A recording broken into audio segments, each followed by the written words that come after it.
உம்முடைய வார்த்தை ஆண்டவரே எங்களுடைய வாழ்க்கையில் மிகப்பெரிய ஜீவனை கொடுக்கிறது ஆண்டவரே. உங்களுடைய வார்த்தை இல்லைன்றால் ஆண்டவரே நாங்கள் இந்த இடத்தில் இல்லை தகப்பனே. ஆண்டவரே எங்கோ அழிந்து நாங்கள் மண்ணோடு மண்ணாய் போயிருப்போம் தகப்பனே. ஆண்டவரே எங்களை சின்னதாக செதுக்கி உருவாக்கி ஆண்டவரே இந்த இடத்துல எங்களை வைத்திருக்கிறதுக்கு நன்றி. எல்லா கனமும் எல்லா மகிமையும் எல்லாமே உமக்கே வருவதாக ஆண்டவரே. ஆண்டவரே அடியேனை நீர் மறைத்து உம்முடைய வார்த்தையை நீர் சொல்லும்படியாக நாங்கள் கேட்குறோம். பரிசுத்த ஆவியானவரே நீரே தலைவராக இருந்து நீரே இந்த ஒவ்வொரு வார்த்தைக்கும் ஆண்டவரே நீர் உயிர் கொடுக்க வேண்டுமாய் நாங்கள் கேட்கிறோம். ஜீவனுள்ள நல்ல பிதாவே, ஆமேன் ஆமேன். நாங்கள் எல்லோரும் அப்போஸ்தலர் அதிகாரம் 3ஆம் அதிகாரம், அப்போஸ்தலர் 3ஆம் அதிகாரம், அப்போஸ்தலர் 3ஆம் அதிகாரம் 1-4. ஜெப வேளையாகிய 9ஆம் மணி நேரத்திலே பேதுருவும் யோவானும் தேவாலயத்துக்கு போனார்கள். அப்பொழுது தன் தாயின் வயிற்றிலிருந்து சப்பானியாய் பிறந்த ஒரு மனுஷனை சுமந்து கொண்டு வந்தார்கள். தேவாலயத்திலே பிரவேசிக்கிற இடத்தில் பிச்சை கேட்கும்படி நாடோறும் அவனை அலங்கார வாசல் எண்ணப்பட்ட தேவாலய வாசலண்டையிலே வைப்பார்கள். தேவாலயத்திலே பிரவேசிக்க போகிற பேதுருவையும் யோவானையும் அவன் கண்டு பிச்சை கேட்டான். பேதுருவும் யோவானும் அவனை உற்று பார்த்து எங்களை நோக்கி பார் என்றார்கள்.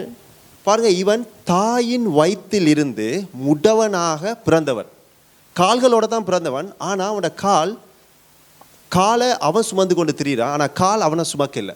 அநேகமான கிறிஸ்தவர்களுடைய வாழ்க்கையில் என்னையும் சேர்த்து தான் சொல்கிறேன், எங்களுடைய ஆவிக்குரிய வாழ்க்கையில் நாங்கள் சில டைம் முடவர்களாக காணப்படுகிறோம். நாங்கள் ரட்சிக்கப்பட்ட உடனே எங்களுக்கு பரிசுத்தாவி வருது. ஆனால் அந்த பரிசுத்தாவியை நாங்கள் உபயோகப்படுத்துகிறோமா எங்களோட லைஃப்பில்? நாங்கள் அந்த பரிசுத்தாவியை உபயோகப்படுத்தவில்லை என்று சொன்னால் இந்த முடவனை போல நாங்களும் பரிசுத்தாவியை வச்சுக்கொண்டு சுமந்து கொண்டு திரிகிறோம். ஆனால் பரிசுத்தாவி எங்களை சுமக்க இல்லை. ஆனால் நாங்கள் பரிசுத்தாவியோடு தான் வாழ்கிறோம், இருக்கிறோம், எல்லாம் செய்கிறோம். ஆனால் நாங்கள் பரிசுத்தாவி என்ன சொல்லுகிறதோ, எதன்படி நடக்க சொல்லுகிறதோ அந்த தேவனுடைய ஆவிக்கு எங்களுடைய காதுகளையோ எங்களுடைய இருதயத்தையோ நாங்கள் திருப்புறம் இல்லை. பாருங்கள், சின்ன வயசில் இருக்கும் பொழுது எங்களுக்கு நல்லா நடக்க தெரிஞ்சவங்க தான் எங்களுக்கு நட பழக்கி கொடுப்பாங்க. கையில் பிடிச்சி கொஞ்சம் கொஞ்சமாக நடக்க பழக்கி விடுவாங்க. அது போல தான் வளர்ந்த பிறகு அவங்க அப்படி செய்ய மாட்டாங்க. ஆவிக்குரிய வாழ்க்கையில் நாங்கள் கூட முடவராக இருக்கும் பொழுது எத்தனை பாஸ்டர்கிட்ட கொண்டு போய் நாங்கள் தலையை கொடுத்துருப்போம், எத்தனை பாஸ்டர் அறிவுரையை கேட்டிருப்போம். எனக்கு இந்த இதிலேருந்து எனக்கு விடுதலையை கொடுங்க, இந்த பலவீனத்திலேருந்து எங்களுக்கு விடுதலையை கொடுங்க என்று சொல்லி ஒவ்வொரு எந்த பாஸ்டர் நல்ல பாஸ்டர், எந்த ஆள் நல்ல ஆள்னு சொல்லி எங்களுடைய வாழ்க்கையில் ஏதாவது ஒரு நன்மை நினைக்க நடக்குமா, இல்லைண்டா ஏதாவது என்னுடைய வேலையில் ஒரு நன்மை கிடைக்குமா, என்னுடைய குடும்பத்தில் ஒரு சமாதானம் கிடைக்குமான்னு எத்தனை பாஸ்டர்களுடைய மெசேஜ், எத்தனை பாஸ்டருடைய கைகள் எங்களோட தலைக்கு மேலே நாங்கள் வைத்திருப்போம். ஆனால் ஆண்டவர் சொல்கிறார், நீ யாரையும் தேடி நாங்கள் போக வேண்டிய அவசியம் இல்லை. பரிசுத்தாவி எங்களிடத்தில் வரும் பொழுது நாங்கள் பலனடைந்து எல்லா சூழ்நிலைகளையும் அதை நாங்கள் வெல்லுறதுக்கு ஆண்டவர் எங்களுக்கு உதவி செய்வார். நாங்கள் எல்லாரும் ரோமர் 15ஆம் அதிகாரம் 13ஆம் வசனத்தை எடுப்போம். பரிசுத்த ஆவியின் பலத்தினாலே உங்களுக்கு நம்பிக்கை பெருகும் படிக்கு நம்பிக்கையின் தேவன் விசுவாசத்தினால் உண்டாகும் எல்லாவித சந்தோஷத்தினாலும் சமாதானத்தினாலும் உங்களை நிரப்புவாராக. ஆமென். பாருங்க, பரிசுத்த ஆவியின் பலத்தினாலே, வேதம் என்ன சொல்லுது? பரிசுத்த ஆவியின் பலத்தினாலே உங்களுக்கு நம்பிக்கை பெருகும்படி. தேவனுடைய ஆவித்தான் எங்களுக்கு பலத்தை கொடுக்குது, ஆவியில் எங்களுக்கு பலனை கொடுக்கும். பாருங்க, எவ்வளவு பலசாலியாக இருந்தாலும் ஒரு துக்கமான செய்தி கேட்டால் உடைஞ்சு போயிடுவான். சின்ன ஒரு துக்கமான செய்தி கேட்டால் உடைஞ்சு போயிடுவான். சரீர பலமோ சுற்றி இருக்கிற செல்வமோ எங்களை சுற்றி இருக்கிற வேலையோ எதுவுமோ எங்களுக்கு பலத்தை கொடுக்காது. எங்களுக்கு ஒரு வேளை சாப்பாடை கொடுக்கும், ஒரு வருஷம் சாப்பாடை கொடுக்கும், ஆனால் அது நம்மளுடைய ஜீவியத்தில் பலனை கொடுக்காது. ஆனால் இயேசு கிறிஸ்துவினுடைய ஆவி தான் நாங்கள் 3 நாள் 4 நாள் உடைஞ்சு இருந்தாலும் அதை விட அதிகமான பலத்தை கொடுத்து எங்களை உன்னதங்களுக்கு ஏற்ற மாதிரி எங்களை பலப்படுத்துமா. தேவனுடைய ஆவியிட பலத்தினால தான் இயேசு கிறிஸ்துவே இந்த சரீரத்தின் மூலமாக இந்த உலகத்தில் நடந்தார். பாருங்க, தேவனுடைய குமாரனே பரிசுத்த ஆவியினுடைய பலம் இல்லை என்று சொன்னால் இந்த உலகத்தில் நடக்க முடியாது. நாங்கள் வாசிப்போம் லூக்கா 4ஆம் அதிகாரம் 14ஆம் வசனம். லூக்கா 4ஆம் அதிகாரம் 14ஆம் வசனம். இயேசு ஆவியானவருடைய பலத்தினாலே கலிலேயாவுக்கு திரும்பி போனார். இயேசு கிறிஸ்து கூட, இந்த மனித சாயலாய் வந்த தேவன் கூட ஆவியானவருடைய பலம் இல்லைன்னு சொன்னால் இந்த உலகத்தில் அவரால் ஒன்றும் செய்ய முடியாது. அவர் எங்களுக்கு உதாரணமாக சொல்லி போயிருக்கிறார், பரிசுத்த ஆவி இல்லாமல் உங்களால் ஒன்றும் செய்யக்கூடாது. பாருங்க, இந்த முடவன் தேவாலயத்தில் போய் ஜெபிக்காம துதிக்காம பிச்சை கட்டு கொண்டு இருக்கிறான். ஆனால் பேதுருவும் யோவான் அவனை பார்த்தோன்னே அவனுக்கு பிச்சை கொடுக்கல, அவனுக்கு புது காலை கொடுக்கல, ஆனால் அந்த காலை ஆக்டிவேட் பண்ணுறான். பார்க்குறீங்களா? யோவானும் பேதுரு சொல்கிறான், எலும்பு இயேசு கிறிஸ்துவின் நாமத்தினாலே எழுந்து நடன்னு சொல்லி வலது கையை பிடிச்சி தூக்கி விடுகிறான். அவனுக்கு கால் இருக்குது, அவனுக்கு பரிசுத்தாவி இருக்குது. அந்த பரிசுத்தாவியை பேதுருவும் யோவானும் ஆக்டிவேட் பண்ணி விடுறான். அதுக்கப்புறம் அவன் எழும்பி நடக்கிறான். எங்களுடைய லைஃப்பில் ஏதாவது ஒரு பாயிண்ட் ஒன்று எங்களை லைஃப்பில் வரும், தட் இஸ் எ எண்டு வரும். அந்த எண்டில் பாருங்கள், பரிசுத்தாவியானவர் எங்களை தூக்கி நிறுத்துவார், எங்களுக்கு புதிய ஒரு வழியை காட்டுவார், புதிய ஒரு அபிஷேகத்தை எங்களோட லைஃப்பில் கொடுப்பார், எங்களுக்கு எங்களுடைய ஆவியை திரும்ப ஆக்டிவேட் பண்ண விடுவார். பண்ணினோட எங்களுக்கு இருக்கிற எங்களுடைய லைஃப் சுற்றி இருக்கிற பிச்சை கட்டு கொண்டிருக்கிற மாதிரி எங்களோட சுற்றி இருக்கிற எல்லா பிரச்சனையும் அப்படியே இருக்கும். ஆனால் நீங்கள் கால்கள் சோமாயின இந்த முடவனை போல தேவாலயத்துக்குள்ளே போய் சந்தோஷித்து துதித்து பாடி ஆண்டவரை மகிமைப்படுத்துவோம். காரணம், ஆண்டவர் எங்களுக்குள்ளுக்கு இருக்கிற பரிசுத்தாவியினரை ஆக்டிவேட் பண்ணிடுவார். நாங்கள் மிகப்பெரிய சந்தோஷத்துலையும் களிப்போடையும் இருப்போம். பாருங்கள், ஆவி 9 கனிகளும் அந்த பரிசுத்தாவிக்குள்ளே தான் இருக்குது. அந்த கனிகள் எப்போ எங்களுக்குள்ளே வருதோ ஆண்டவர் எங்களுக்கு அவருடைய கிஃப்டை எங்களுக்கு கொடுக்க வல்லவராக இருக்கிறார். நாங்கள் ஆண்டவர்கிட்ட, ஆண்டவரே எனக்கு அற்புதத்தை கொடும், எங்களுக்கு அதிசயத்தை கொடும் என்று கேட்கறதுக்கு பதிலாக, ஆண்டவரே உம்முடைய பிரசன்னத்தை எனக்கு தாரும், உம்முடைய வல்லமையை எனக்கு விளங்கப்படும், உம்மை பற்றி அதிகமாக அறியணும் என்று சொல்லும் பொழுது ஆவியின் கனிகளாகிய அன்பு, சந்தோஷம், சமாதானம், இச்சையடக்கம் எல்லாமே எங்களுக்குள்ள ஆண்டவர் கொஞ்சம் கொஞ்சமாக அவர் உருவாக்குவார். பாருங்க, போன கிழமைக்கு முதல் கிழமை சொன்ன கனி உடனே வராது, கனி உடனே வராது. கிளைகள் கனிகளை கொடுக்கும், ஆனால் வேர் மட்டும்தான் கனி வாரத்துக்கு உதவி செய்யும். அதுபோல தான் பரிசுத்த ஆவி இருந்தால் மட்டும்தான் நாங்கள் கனி கொடுக்கலாம். மற்ற யாராலையும் எங்களுடைய சுய சித்தத்தினால் கஷ்டப்பட்டு அன்பை உருவாக்க முடியாது, சமாதானத்தை எங்களை வாழ்க்கையில் கொண்டு வர முடியாது, இச்சை அடக்கத்தை நாங்கள் கொண்டு வர முடியாது. நாங்கள் எப்போ பரிசுத்த ஆவியோட கிட்ட நெருங்குறோமோ அப்பொழுது எங்களுக்கு இச்சை அடக்கம் வரும், செல்ஃப் கண்ட்ரோல் வரும், எங்களுக்கு அன்பு உருவாகும், எங்களுக்கு சமாதானம் எங்களை லைஃப்பில் உருவாகும். பரிசுத்த ஆவியோடு நாங்கள் போய் கிட்ட சேர இல்லைன்னு சொன்னால் எங்களோட லைஃப்பில் சமாதானம் இருக்காது. அது ரொம்ப கஷ்டம். நீங்கள் எத்தனை மைல் கடந்தாலும் எத்தனை மலை ஏறினாலும் எங்களுடைய லைஃப்பில் சமாதானம் வராது அன்டில் நாங்கள் ஹோலி ஸ்பிரிட்டுக்கு முன்னால் வந்து நிற்கும் வரைக்கும். ஆமேன், ஆமேன். பாருங்கள், நாங்கள் பரிசுத்த ஆவியோடு நடக்கணும் என்று சொன்னால் நாங்கள் அவரோடு பேசணும். வடிவாக இதை கேட்டுக்கொள்ளுங்க ப்ளீஸ். ஓகே, பரிசுத்த ஆவியோடு நீங்கள் நடக்கணும் என்று சொன்னால் நீங்கள் பரிசுத்த ஆவியோடு பேச வேண்டும். நீங்கள் எப்பயுமே பரிசுத்தாவியா புறாவை போல, அக்கினியை போல, ஒளியை போல, இல்லைண்டா ஏதோ ஒரு ஃபோர்ஸை போல நீங்கள் நினைச்சிங்கன்னு சொன்னால் பரிசுத்தாவிட்டேருந்து உங்கள்கிட்ட எதுவுமே கிடைக்காது. காரணம், அவர் இட் இல்லை, he is a person, he have a personality. Okay, so பரிசுத்தாவியை நாங்கள் ஜஸ்ட் ஒரு புறாவை போலவோ ஒரு காற்றை போலவோ நினைச்சிடாங்க. He is a person. அவருக்கு அழுக வரும், அவர் எங்களை நினைச்சு சந்தோஷப்படுவார், எங்களை நினைச்சு கவலைப்படுவார். பரிசுத்த ஆவியானவர் எங்களோட இந்த இடத்துல இப்போ இருக்கிறார், ஒவ்வொருவருக்குள்ளேயும் இப்போ பேசி கொண்டிருக்கிறார்.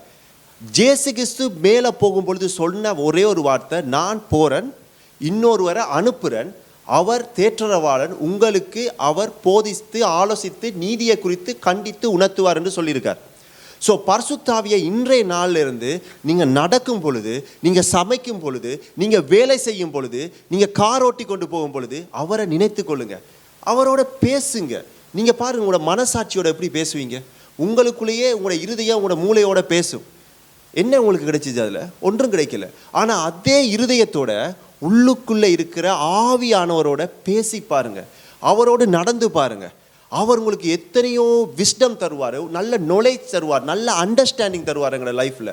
பாருங்கள், பரிசுத்தாவி இதில் சொல்லுது, கர்த்தராகிய இயேசு கிறிஸ்துவினுடைய கிருபையும் பிதாவாகிய தேவனுடைய அன்பும் பரிசுத்த ஆவியினுடைய ஐக்கியம். பரிசுத்த ஆவியினுடைய ஐக்கியம் என்று சொன்னால் இன்டமசி, அவரோட ஐக்கியமாக இருந்தால் மட்டும்தான் நாங்கள் அவரோடு நடக்க முடியும். இன்றைய நாளிலிருந்து அதை முடிவெடுங்க. பரிசுத்த ஆவியானவர் என்னோட இருக்கிறார், நான் சமைக்கக்குள்ளே இருக்கிறார், அவர்கிட்ட இந்த பிரச்சனையை நான் சொல்லுவோம், அவர் என்னைய மாற்றுவார், யார் மூலமாகவது என்னோடு பேசுவார்.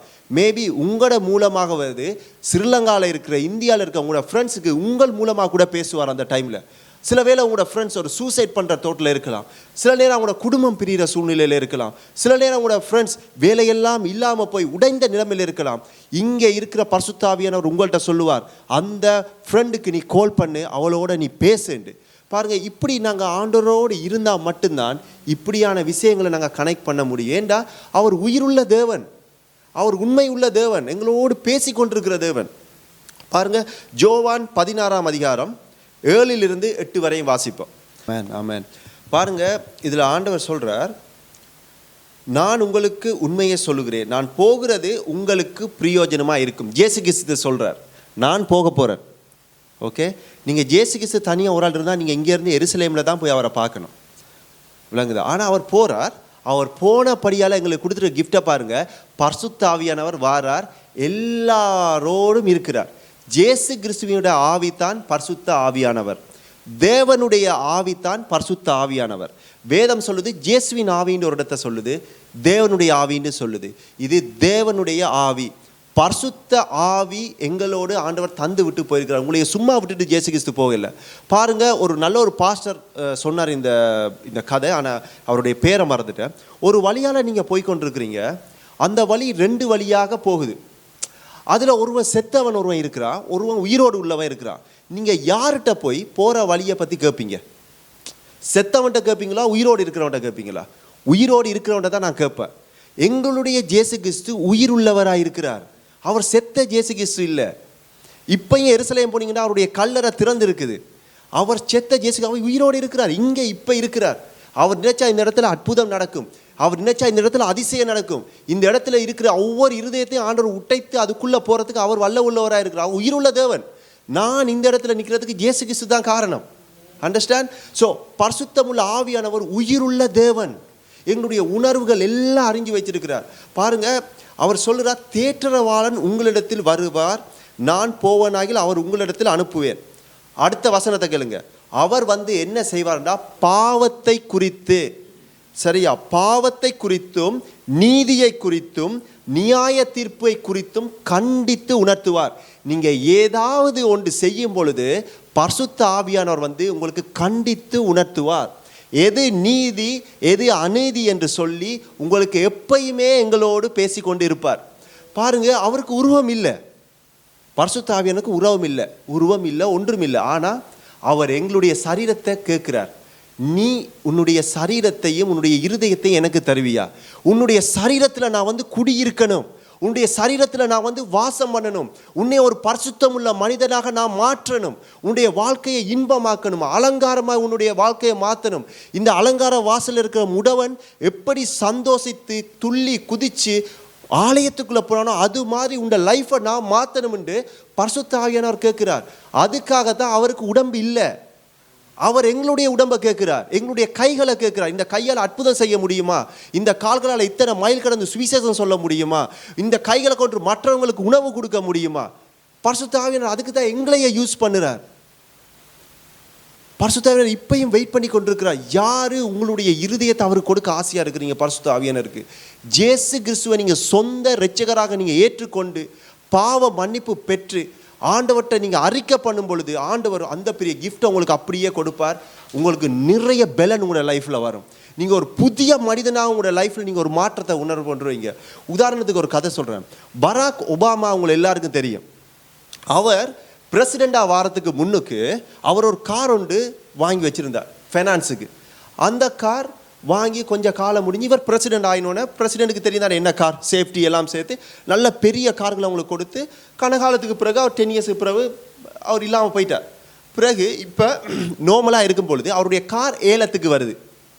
பராக் ஒபாமாவோட கார் ஏலத்துக்கு வரும் பொழுது அந்த விலை அந்த காரை விட 100 மடங்கு அதிகமாக கூரையை தொடுற அளவுக்கு இருக்குது அந்த விலை. ஆனால் அவர் ஓடின கார் பழைய ஒரு சின்ன இத்து போன கார். ஆனால் அவர் ஓடினதுக்காக, யார்? பராக் ஒபாமா அந்த ஓட்டக்காரை ஓடினதுக்காக அந்த காரோட விலை மிக மதிப்புள்ள காரோட விலை. ஏன்னா பராக் ஒபாமா ஓடின கார். ஒரு சாதாரணமான பராக் ஒபாமா ஓடின காருக்கே இவ்வளவு விலை மதிப்பு இருக்குண்டா, பரிசுத்தாவி உள்ளே இருக்கிற எங்களுடைய சரீரம் எவ்வளவு விலை மதிப்பு உள்ளதாக இருக்கும். நீங்கள் அண்டர்ஸ்டாண்ட் பண்ணுறீங்களா? எங்களுக்குள்ளே இருக்கிற பரிசுத்தாவினுடைய அந்த ஆவி, தேவனுடைய ஆவி, இந்த உலகத்தை உண்டாக்கினவருடைய ஆவி, இந்த உலகத்தை உண்டாக்கின ஒரு ஆவி உங்களுக்குள்ளே இருக்குதுண்டா, நீங்கள் எவ்வளவு விசேஷித்தமான மனிதர்கள் தெரியுமா? நான் எவ்வளவு விசேஷித்தமானவன் தெரியுமா? சாத்தான் எங்களுக்கு எப்பயுமே நீ சரியில்லை, நீ வீக்கான மனிதன், உன்னால் ஒன்றும் முடியாது, இந்த லைஃபே அவ்வளோதான் சொல்லுவான். ஆனால் ஆண்டவர் சொல்கிறார், இல்லை, நீ பரிசுத்தமான தேவனுடைய மகன், பரிசுத்தமான தேவனுடைய மகள் என்று எப்பையும் சொல்லுறார். இந்த முடவனை போல மட்டும் நாங்கள் பிச்சை கேட்டுக்கொண்டு இருந்தோம் என்று சொன்னால், ஒவ்வொரு நாளும் வந்து பாஸ்டர் தலையில் கை வைத்து கொண்டு இந்த மெசேஜ் என்னையை மாற்றுமா, அந்த மெசேஜ் என்னையை மாற்றுமான்னு நாங்கள் கேட்காம எங்களுடைய லைஃப்பை பரிசுத்த ஆவியானவரோடு நாங்கள் கிட்ட வரும் பொழுது கண்டிப்பாக ஆண்டவர் எங்களுக்கு விடுதலையை கொடுப்பார். ஆமேன், ஆமேன். கடைசியாக ரோமர் 8:27 வாசிப்போம். ஆவியானவர் தேவனுடைய சித்தத்தின்படியே பரிசுத்தவான்களுக்காக வேண்டுதல் செய்கிறபடியால் இருதயங்களை ஆராய்ந்து பார்க்கிறவர் ஆவியின் சிந்தை இன்னதென்று அறிவார். ஆமென். பாருங்க, பரிசுத்த ஆவியானவர் உள்ள திரியங்களை ஆராய்ந்து பார்க்கிறவராம். எங்களுடைய இருதயத்தின் நினைவுகளை பார்க்கிறவர் பரிசுத்த ஆவியானவர். நீங்கள் பரிசுத்த ஆவியானவர்கிட்ட உங்களுடைய வாழ்க்கையை கொடுங்க. இன்றைய தினத்தில் பரிசுத்த ஆவியானவர்கிட்ட உங்களுடைய வாழ்க்கையை கொடுங்க. ஆண்டவர் உங்களுடைய வாழ்க்கையை ஒரு அலங்காரமாக மாற்றுவார். உங்களை ஒரு நல்ல ஒரு வடிவமைப்பான உங்களுடைய வாழ்க்கையை மாற்றுவார். இயேசு கிறிஸ்து ஒரு சமயம் சம்பந்தமானது இல்லை. He is not a making religion. Okay, இயேசு கிறிஸ்து ஒரு கிறிஸ்தவ மதத்தை பரப்பவோ எல்லாம் வேறுபடவோ ஆண்டவர் இந்த உலகத்துக்கு வரையில. இயேசு கிறிஸ்து இந்த உலகத்துக்கே தெய்வம். அவரை உலகத்தில் இருக்க எல்லா ஜாதிகளும் எல்லா மக்களும் எல்லாரும் போற்றுகிற தெய்வம். அவர் இல்லைன்னு சொன்னால் எங்களுக்கு ரட்சிப்பு இல்லை. பரிசுத்த ஆவியானவருக்கு எங்களுடைய இருதயத்தை கொடுத்தா மட்டும்தான் அவர் எங்களோட லைஃப்பில் வந்து ஏதாவது செய்ய முடியும். நீங்கள் ஓப்பன் பண்ணினா மட்டும்தான் அவர் உள்ளே வர முடியும். இல்லைண்டா அவரால் ஒன்றும் செய்ய முடியாது. ஸோ இன்றைய நாளில் நீங்கள் வீட்டை போயிட்டு ஆண்டவர்கிட்ட பேசுங்க. ஆண்டவரே, எனக்கு உண்மையான வாழ்க்கையை காட்டுங்க. ஆண்டவரே, எனக்கு உண்மையாக எப்படி வாழணும்னு கற்றுக் கொடுங்க.